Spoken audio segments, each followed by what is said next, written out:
আমানত আমি জিব্রাইল আমিনকে বুঝিয়ে দিয়েছি। জিব্রাইল আমিনকে প্রশ্ন করা হবে, ও জিব্রাইল, আমার আমানত তুমি কাকে বুঝিয়ে দিয়েছো বা কি করেছো?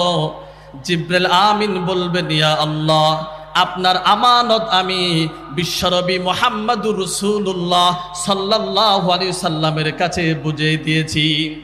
আল্লাহ পাক রব্বুল আলামিন বিশ্বনবীকে হাজির করতে বলবেন।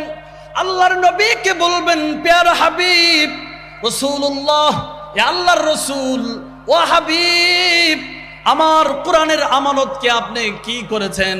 বিশ্বনবী বললেন, আমার আপনার কোরআনকে আমি আমার উম্মতের কাছে যথাযথভাবে পৌঁছে দিয়েছি।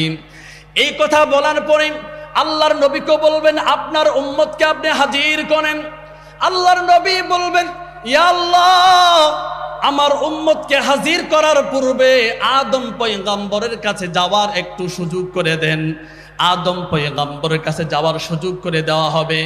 আদম পয়গম্বরের কাছে গিয়ে বলবে, পয়গম্বর আদম, আপনি হলেন পৃথিবীর শুরু মানুষ, আদি পিতা সমস্ত উম্মতের গোষ্ঠীর আপনি হলেন পিতা আদম, আর আমি হলাম শেষ নবী। যদি কোনো উম্মত কষ্ট পায়, দুজকে যায়, আপনার আমি কষ্ট পাবো। সুতরাং আমার উম্মত খুবই দুর্বল।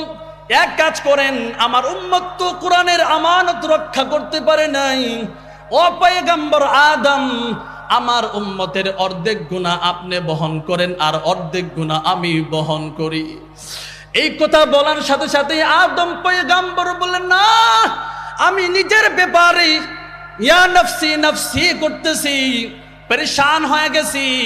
আমি তোমার উম্মতের আমানত আমি বহন করতে পারবো না।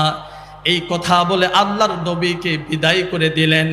আল্লাহর নবী শ্রেষ্ঠ নবী, রহমাতুল লিল আলামিন, উম্মতের দরদি নবী, সাজদায় পড়ে আরশে আজিমের নিচে সাজদায় পড়ে কাঁদতে লাগবে।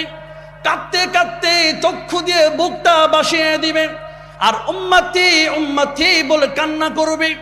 ওই সময় আল্লাহ পাক রব্বুল আলামিন বিশ্ব নবীকে বলবেন, ইয়া রাসূলুল্লাহ, দুনিয়াতে আপনি উম্মতের জন্য, আমার দিন কায়েমের জন্য, প্রতিষ্ঠার জন্য বহুত কান্না করেছেন, চোখের পানি ফেলিয়েছেন, রক্ত জড়িয়েছেন, আর না, কি চান আপনি বলেন?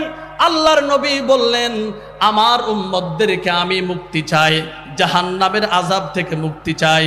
আল্লাহ পাক রব্বুল আলামিন সাথে সাথেই বলেন, ওয়ালা সাউফা ইউতিকা রাব্বুকা ফাতারদা, আমি আপনাকে এমন একটা বস্তু দান করব, আপনার প্রতিপালক আপনাকে এমন কিছু দান করবে, অচিরেই দিবে, যা আপনি এবং আপনার উম্মত